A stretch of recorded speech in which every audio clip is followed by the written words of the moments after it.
Okay, so we're going to add electronic ignition to this van build stove. So here are the components. This is your battery powered igniter. It's a AA, I believe. 2 sparkers we're going to cut down to length to fit right perfect with the burners. I did not get the lit up fancy dancy switch. I wanted something more industrial that's not going to get kind of gummy, even though this still might get a bit gummy depending on where I put this. Some extra hoses, and this is the Amazon part number, whatever. So we're going to drill a hole here using that as a guide, and here using that as a guide, and then we'll slip in our igniters, nuts on both sides, and it should be pretty simple. We'll find out. So the first drill is a larger one, whatever size will fit, whatever this. I'm sure this is a pretty standard for the thread part. For the ceramic part, I'm going to use a smaller bit that'll come in tighter through the flame disperser unit on the inside of the stove.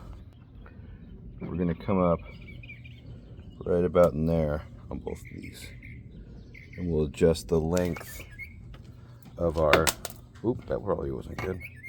We'll adjust the length of our tip.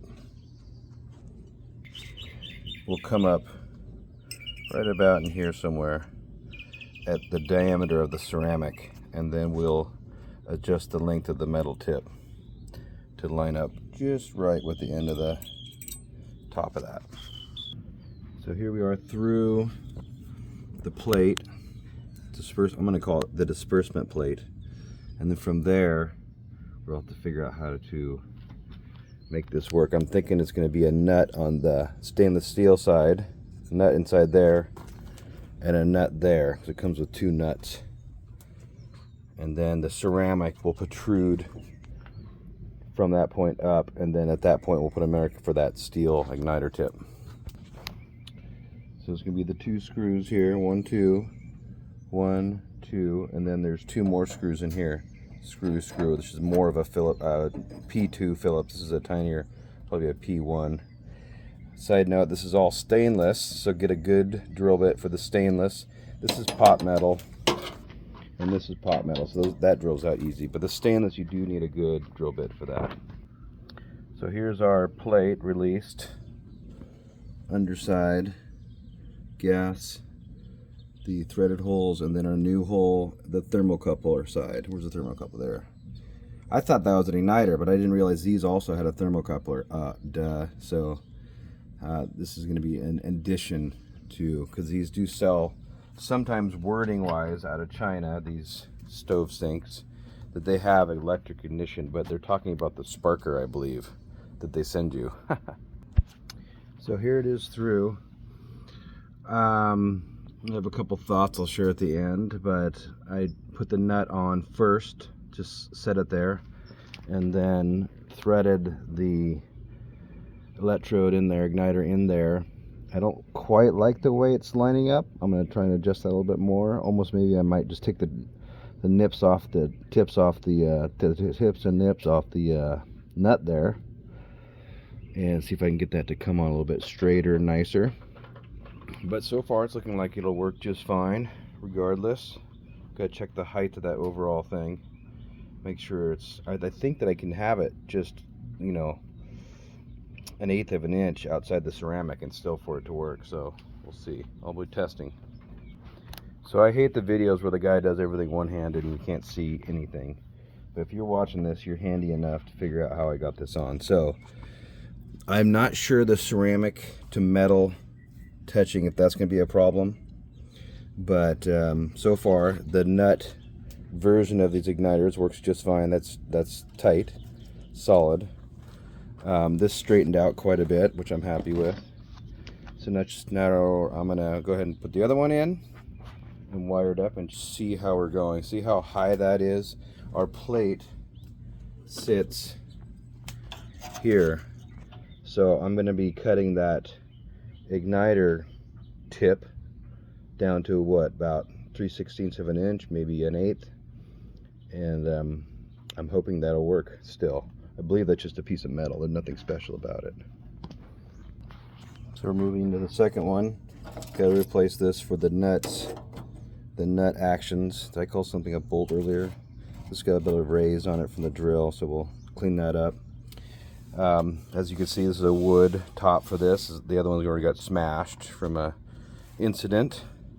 So I just built this one out of wood, put some strengtheners in it. It's not the ugliest, prettiest on the bottom, but it's nice on the top. We rally quite a bit of Baja, so I opted for the nutted kind that will have a nut that will hold this tight. The other kinds are a clip and a spring, and I think that would rattle itself away and be a problem. So I opted for this, trying to make this work for some rough roads. So again, we've set the nut, threaded the unit through, and on this one I decided to make it a little bit easier, and I rounded off, I don't know if you can quite see that, rounded off the tips of the nut to see if it'll spin a little bit easier tight against that body there. It was getting caught up and kind of ganking it. So this is okay over here. It's almost better with a flat side against the piece, but this needs to spin. Okay, so I think if I did it ideally, I would have a little spacer piece between the nut and the bottom of the sink, but it seems to be holding quite well. There's not much movement at all, if any movement. This one's actually a little bit tighter than the other one.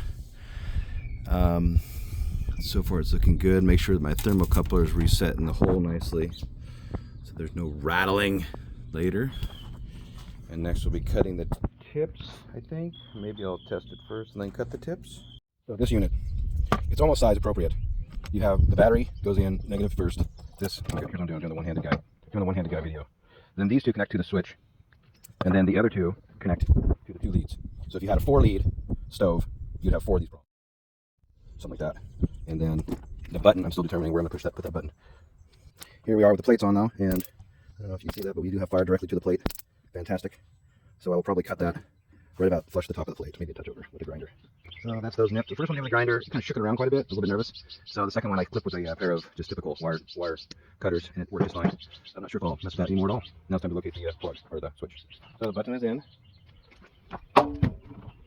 Here it is. I used a step bit, which wasn't big enough, but ideally you'd use a electrical box punch, but I used a step bit and then I just reamed it out a touch. I'm not sure the size of that hole, it depends on what button you get.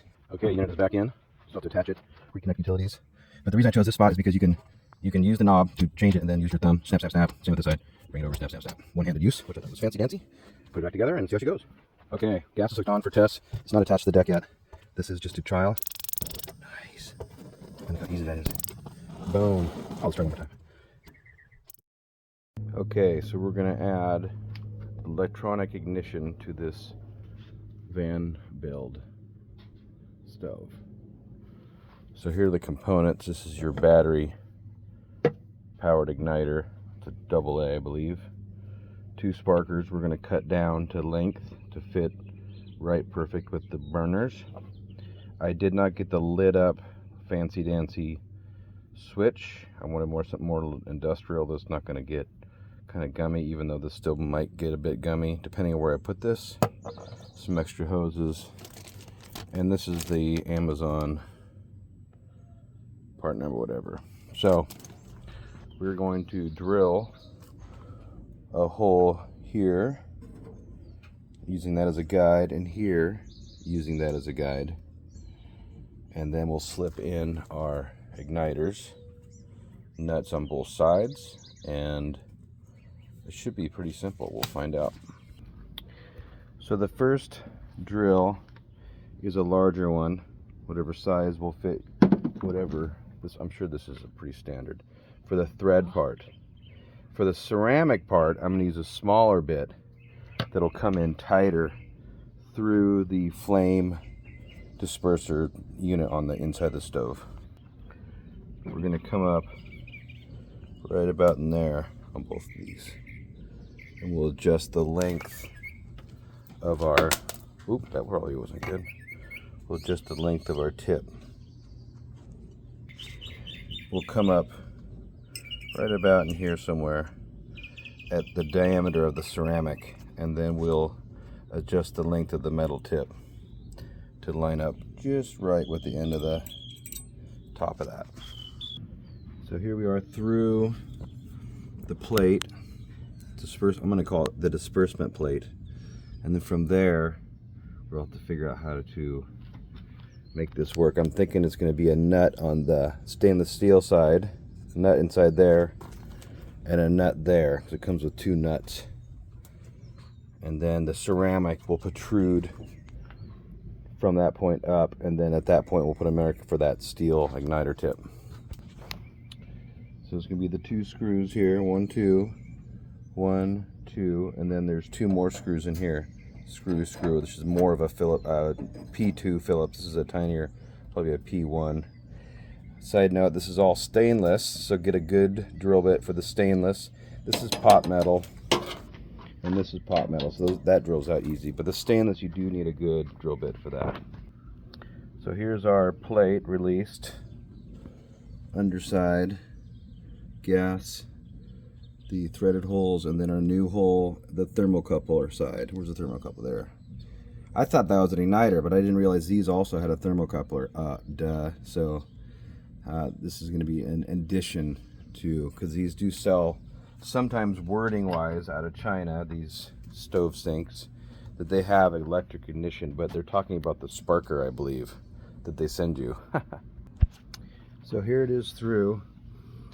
I have a couple thoughts I'll share at the end, but I put the nut on first, just set it there, and then threaded the electrode in there, igniter in there. I don't quite like the way it's lining up. I'm going to try and adjust that a little bit more. Almost maybe I might just take the nips off, the tips off the tips and nips off the nut there, and see if I can get that to come on a little bit straighter and nicer. But so far it's looking like it'll work just fine regardless. Gotta check the height of that overall thing, make sure it's, I think that I can have it just, you know, 1/8 of an inch outside the ceramic and still for it to work. So we'll see. I'll be testing.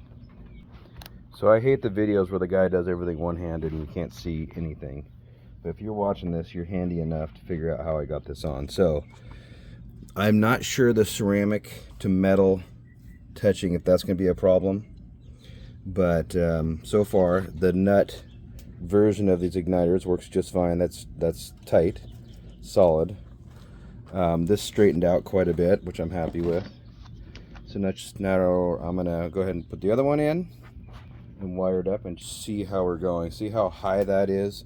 Our plate sits here, so I'm going to be cutting that igniter tip down to what, about 3/16 of an inch, maybe 1/8, and I'm hoping that'll work still. I believe that's just a piece of metal. There's nothing special about it. So we're moving to the second one. Got to replace this for the nuts, the nut actions. Did I call something a bolt earlier? This got a bit of raised on it from the drill, so we'll clean that up. As you can see, this is a wood top for this. The other one's already got smashed from a incident, so I just put this one out of wood, put some strengtheners in it. It's not the ugliest, prettiest on the bottom, but it's nice on the top. We rally quite a bit of Baja, so I opted for the nutted kind that will have a nut that will hold this tight. The other kinds are a clip and a spring, and I think that would rattle itself away and be a problem. So I opted for this, trying to make this work for some rough roads. So again, we've set the nut, threaded the unit through, and on this one I decided to make it a little bit easier, and I rounded off, I don't know if you can quite see that, rounded off the tips of the nut to see if it'll spin a little bit easier, tight against that body there. It was getting caught up and kind of ganking it. So this is okay over here. It's almost better with a flat side against the piece, but this needs to spin. Okay, so I think if I did it ideally, I would have a little spacer piece between the nut and the bottom of the sink, but it seems to be holding quite well. There's not much movement at all, if any movement. This one's actually a little bit tighter than the other one. So far it's looking good. Make sure that my thermocoupler is reset in the hole nicely so there's no rattling later. And next we'll be cutting the tips, I think. Maybe I'll test it first and then cut the tips.